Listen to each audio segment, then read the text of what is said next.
Ladies and gentlemen, good evening and welcome back to our channel once again.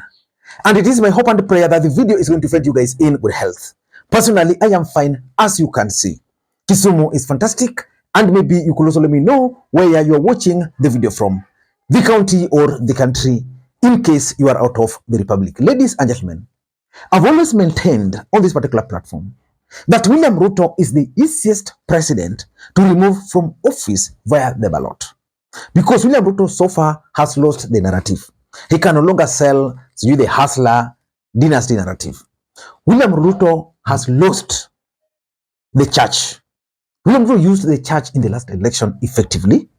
William Ruto has lost the economy. There is nothing he can tell Kenyans. He has made all promises and delivered none of those promises. And William Ruto has finally also lost the war on propaganda. So William Ruto can easily be removed from office. But the question has always been, who can remove William Ruto from office?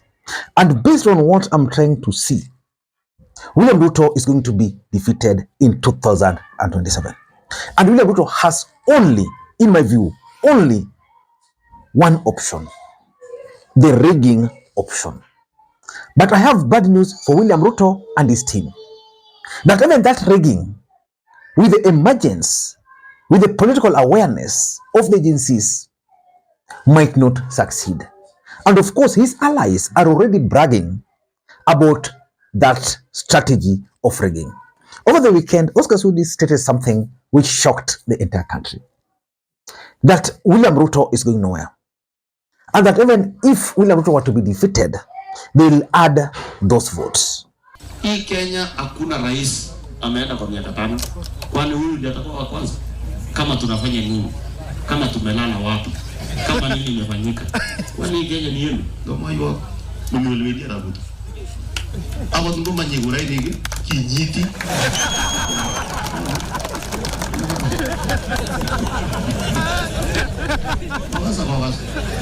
So maybe kita kayu gile ne Ruto mazuo ni mas mama yogi kwani ule ne ngiriaje kurgeje. William Ruto must stay. Isije tu ikikuwa mtu ya pande hii Mkalenjin inasemekana must go. Ikikuwa watu wengine hakuna mtu anasema kitu. So good news, William Ruto must stay.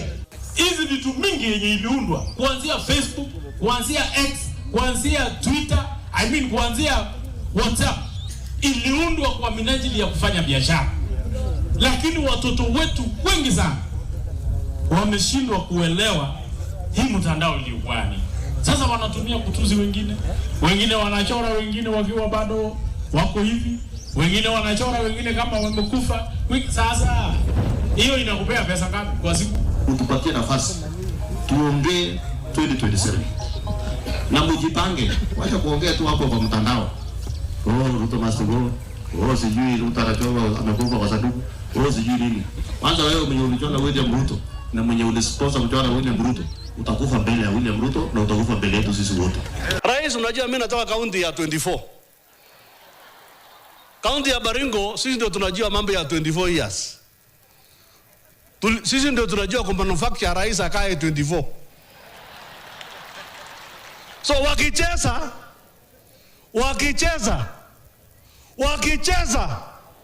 wakicheza hata tunazambia wewe rais endelea kidogo. Kenya hakuna rais ameenda kwa miaka 5. Kwani huyu ndiye atakuwa wa kwanza? Kama tunafanya nini?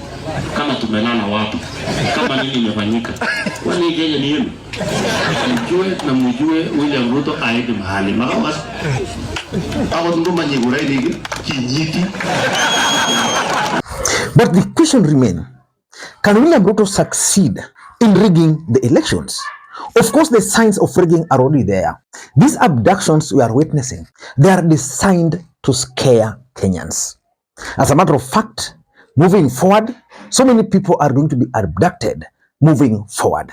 And of course, we also know that William Ruto is going to spend a lot of money in this campaign. And I've always advised Kalonzo, Matiang'i, or any other person who wants to contest against Ruto, that they must be prepared to use money. Because 2027 presidential elections in the Republic of Kenya is going to be one of the most expensive political election in the Republic or in the history of the Republic of Kenya. In this video, I want us to look at whether William Ruto and his allies, the way they are suggesting, can actually successfully rig the elections in favor of William Samoei Arap Ruto. But before we do that, for those who are watching this channel for the first time, please take a second or two, click that subscribe button so that next time we produce a video like this, YouTube will automatically notify you.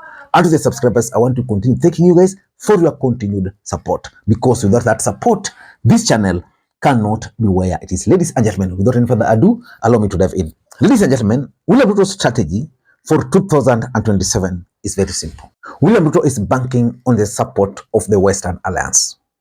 That means the former Rift Valley province, former Western province, and the former Nyanza province. And he's also banking on ODM strongholds. That is now the coastal region, and a lot of games are going to be played in the northern Kenya. The truth of the matter, and this is why sometimes I don't think someone like Kalonzo Musyoka is serious about becoming the next president of the Republic of Kenya. William Ruto is clearly out to try and rig elections. Let me explain to you how elections are normally rigged, and that's why people like Oscar Sudi are confident. Number one, there's always this strategy of suppressing the votes or the voters. In their thinking, they intend to suppress the voters or the votes in Mount Kenya. How do you suppress the votes during voter registration? As we speak, a lot of voter registration are currently ongoing in the Rift Valley. I'm not seeing activities in Mount Kenya. Of course, even in Ukambani. Kalonzo Musyoka is sleeping. He doesn't know that voter registration is ongoing and that his team can mobilize resources and facilitate people to actually register. Because there's always that window for mass registration, which is currently not ongoing. The other strategy of suppressing votes is normally through propaganda. You come up with propaganda. Like this Mungiki thing, Maina Njenga, is actually intended to try and suppress the voter turnout in the mountain. Because as long as the turnout will be low, that will be good for William Ruto, because he has already lost the mountain. There's nothing he's going to gain from there. And of course, there's always the idea of using violence so that there's chaos. You know, women are the people who normally turn up to vote. So in most cases, when they hear of violence, they never turn out. And that's why I warn people that they must be prepared for one of the most vicious presidential elections in the Republic of Kenya. Based on my own assessment, voter suppression is might likely to happen in two regions. That is the Mount Kenya and Ukambani. For Rift Valley, we are going to see them coming up. Places like the Ma community, Pokot, those voters, the numbers are going to increase, and of course also on the other side. So that's one of the strategies of rigging. The other strategy is normally on the appointment of election officials. As we speak, we don't have IBC commission because the commissioners are not yet appointed. And this is deliberate. And that's why Rigathi Gachagua spoke about it. During the last election, when the county returning officers were appointed, majority of them came from the Kalenjin nation. And they were strategically placed in certain areas to facilitate rigging. I mean, we are talking real politics now. Politics is normally a game, which is interesting. And the one with this always win. Ruto won in the last election, despite the fact that ODM and Jubilee were in power. So how the election officials will be appointed will be very important. So you can appoint officials who can cooperate. Like for example, in the last election, there was that Form 34A, Book 1. There was Form 34A, Book 2. So Book 2 was the one which was used to rig. So it means they required people who can easily facilitate the corrections and the amendment in Book 2, sneak it in. They required that. Of course, there are also cases of polling stations which are fake. You just create some fake polling stations. You know, like in those remote areas. you just sneak polling stations which don't exist. Because I know by 2027, I don't see serious political party which will be able to have their eyes all over the country. Because Raila Odinga might not be on the ballot, so ODM party might not be really keen. And there is also normally during tallying, when results are normally cooked according to former ECK chairperson Samuel Kivuitu, tallying and the count. And the last strategy of rigging is normally agents. You know, like in the last election, ODM was being accused that they didn't have agents. Agents are not supposed to be compulsory, but if you don't have agents in your stronghold, your votes can actually be suppressed. And even not only in your stronghold, even where you are weak. Like for example, let's assume like in the last election, in the mountain, assuming Raila Odinga didn't have agents like the way he didn't.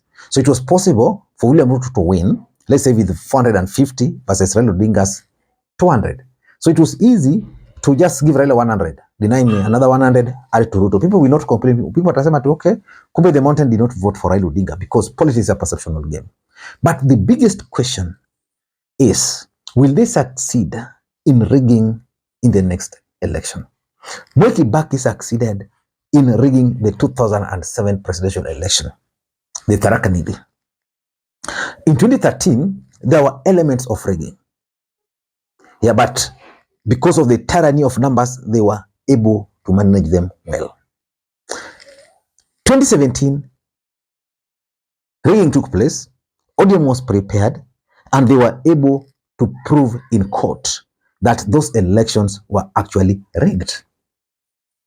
And that's why in 2022, it was very difficult because William Ruto and his team were well prepared and they ensured that all the loopholes which ODM used in court were sealed. For example, the printing of Form 34A, Book 2, which was not necessary. You get? Can they succeed? That is the biggest question. For me, succeeding this time might not be very easy for anybody planning to rig the elections.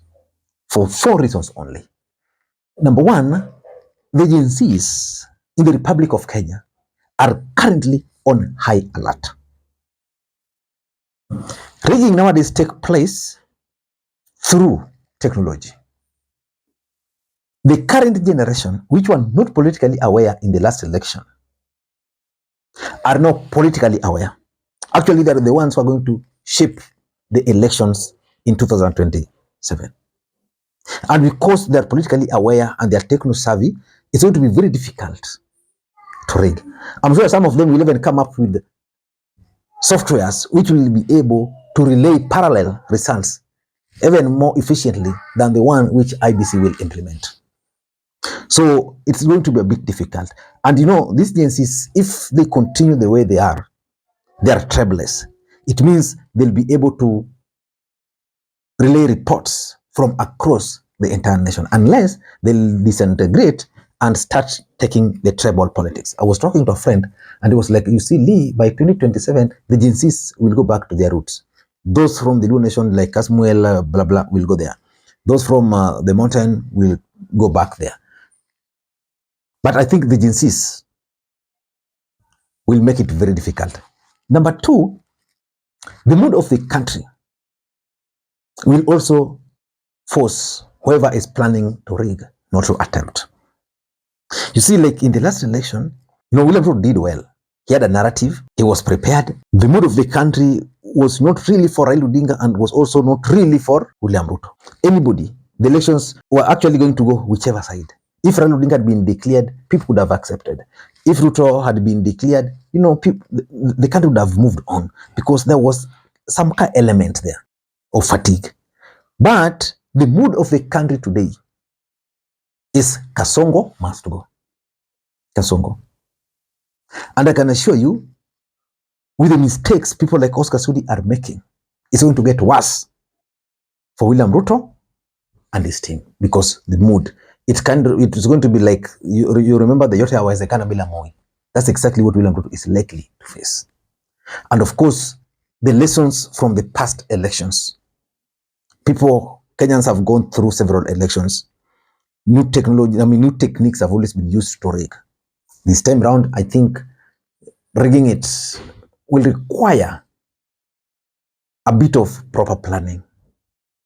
And based on the mood of the country, the lessons from the past, it might be a bit difficult. And lastly, William Ruto and his team have exposed themselves early enough. You know, sometimes when you want to rig, what you do, you hide your cards under the table. These guys have played their cards over the table. Yet it's still too early for that.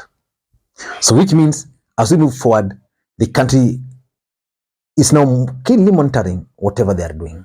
Ladies and gentlemen, until next time, this is Lee Makwiny. Bye-bye.